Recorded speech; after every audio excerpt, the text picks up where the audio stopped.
Ugh, I hate it when they just mess with my internet. But I want to make this a really quick video, and it's just something to think about because I've been thinking about this a lot lately. When, with this little Nas X agenda, I keep going back to Prince, and I'm not talking about artistically, I'm talking about like your 80s males, your black males in the 80s, your DeBarges, all of that male androgyny back in the 80s, right? I feel like that was almost like an experiment, right? And I'm not comparing Little Nas X to Prince in terms of artistic vision because a lot of Lil Nas X is all choreographed. I feel like that young man is a whole agenda, and I pray that he comes to some rationality before it's too late for him. Be already too late for him. But I want people to start thinking about this male androgynous agenda. Okay. Men experimenting. You have all these identity crises that people have. I'm non binary. They trying to call, I'm heterosexual. Okay. These little colorful liberals, they like to come up with new terminologies or shit that just don't need to be changed, like cisgender and all this other wacky stuff. Look, we're here. I'm heterosexual. I know people who are bisexual, meaning they like both. You know what I mean? I know people who, you know, aren't anything at all. You know what I mean? Whatever you identify with, it's nobody's business. And that's not the point of this video. The point of this video is to talk about just the trends between the decades and these experiments I've had with society. You know, what's up, my friend James? I'm talking about these societal experiments. And one thing we know, the 80s look, the 80s feel, the 80s mentality, the androgynous mindset of the 80s, it did not carry over into the 90s. Somewhere between somewhere, society. I'm glad I received to receive a note. I'm glad you did too. You have to like and subscribe to content in order to be able to get it. I mean, I am being shadow banned and censored like crazy. But I'm just thinking about the decades. You know what I mean? The decades. Like the 80s was a significantly different era than the 90s, right? The 70s was a significantly different era and feel than the 80s, right? The 80s, I feel like, throughout the decades, I feel like there's been these social experiments using fashion and music and Hollywood to see how far they can push the buttons for society to make this drastic change. And if you want to support my content, you are more than welcome. I'll put my PayPal link in there if you want to support and you use PayPal. There you go. But I just feel like each decade's changed. The mindset of society in each decade has changed, and a lot of this has been dictated by the mainstream media, music, fashion influences, right? So you have all these decades of styles where you were more modest, right? In the 80s, they went from like mod, you know, to like very androgynous.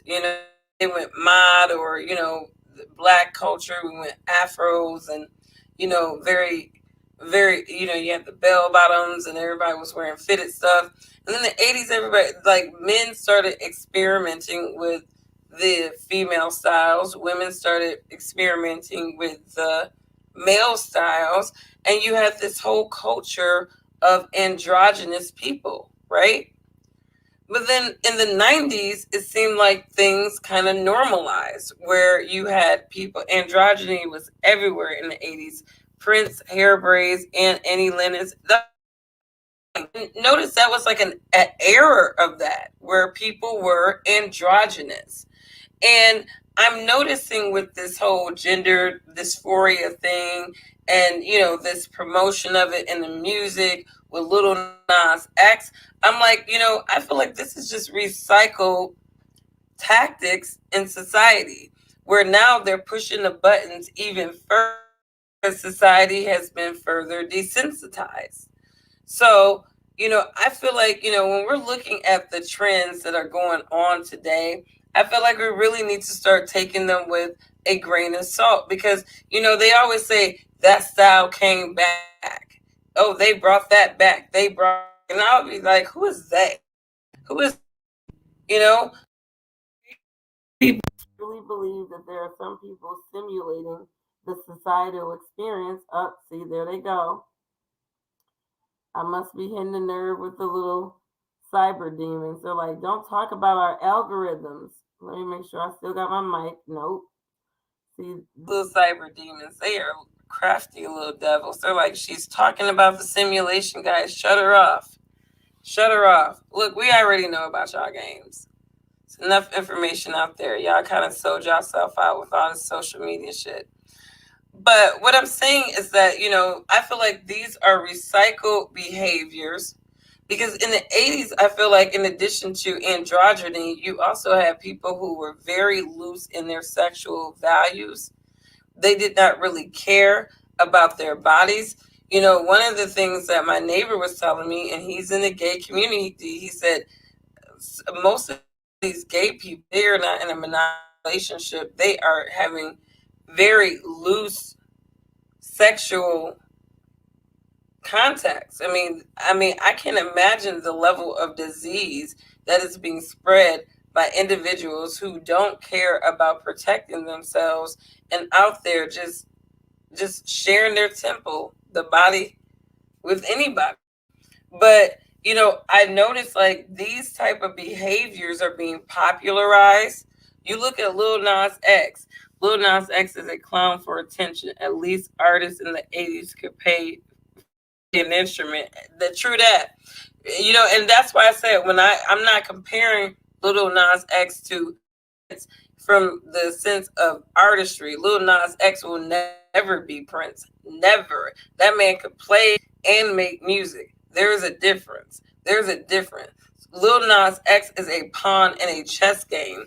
He is somebody, to me, that is being paid to promote, these behaviors in society, to see, have they demoralized society enough to push the button, and will this be this socially acceptable thing running around in American society, where instead of people focus on families and building families and having families, they're focused on gender dysphoria, gender acceptance, jumping on the gender train. And like I said, my neighbor last night said some of these people are not gay. They're on a bandwagon.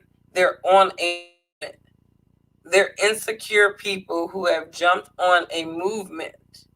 And I agree with that, because I remember when I was in high school, being a lesbian was this popular thing for some reason. And most of the girls who jumped on the bandwagon when I was in high school of being lesbians have like multiple baby daddies today. Multiple baby daddies today. So how lesbian were you really in high school? But it's this bandwagon stuff that they put out in the social space, and these young kids want to be a part of something. And it's like the teachers are making these types of movements more and more appealing for them, and they're making them activists instead of global competitors. Like I said, Lil Nas is a pound, like you said. He is. He just dropped. He's talking about his new baby is coming. He's somebody that photoshopped a man pregnant in a bride's dress. Like I said, perversing women, perversing. Just to me, the sacredness of being a pregnant woman. And this is what Satan is using, these little human demons who have sold their soul for the coin. This is how Satan is using these people to perverse every single sacred symbol. Like,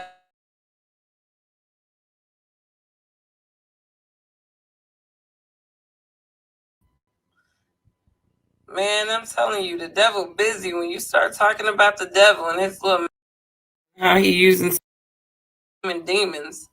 That's so they so see, here we go again. Y'all see when I talk about the devil and these little Baphomet worshiping people, how they just cut me off? I remember when I said Baphomet, man, they would just not let me have it. It's like, bitch, don't say Baphomet. This is how satanic this world is. This is how satanic this world is. And the devil is busy. He is busy trying to get everybody under his influence. You know, and he's crafty because you notice the popular people are the influencers, right? But what are they influencing people to do? Live their best lives. Most of these influencers are miserable people, and they are catering to an equally miserable group of people that will never live up to their standard of life or character. But yet these people lord over these people, you know, as influencers. And that's how Satan got a lot of these people in the system of things. The last video did too. I'm telling you, every time I start talking that real talk, the devil and his demons, his cyber spawns, they just come out. But I'm looking at these patterns, and to me, you got to start looking at the patterns of things, and the patterns don't lie. The patterns do not lie to me. And I believe that, you know, just like the 80s where we saw that hype in the Androgyny, right? That phase did not stick around.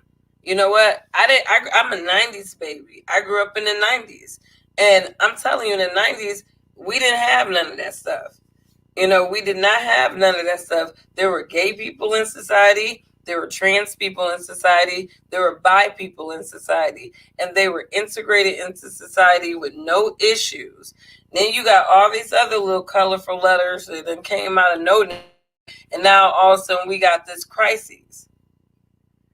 To me, they're perversing every single meaningful movement that has caused in this country, that has caused people to coexist in this country, and they're perversing all of those things by recycling the issues that have been resolved for people long ago. I live in a predominantly gay community, and I can tell you right now, everybody getting up, showing up, and doing a damn job, going to work, and they are functioning in this community. And a lot of these gay people in this community don't have to wear their sexuality on their sleeves. Our neighbors love them. They embrace them. They got the nicest damn yard on the block. No cap. They got nice ass houses. They keep their properties up. It's like, you know, a lot of these people are integrating blacks and whites, gays and straights, no issues. It's these extra people that are making it hard for people to coexist. So I gotta go. But you guys be cool. Let me know what you think about this, and I will catch you on. Good night. Okay, okay.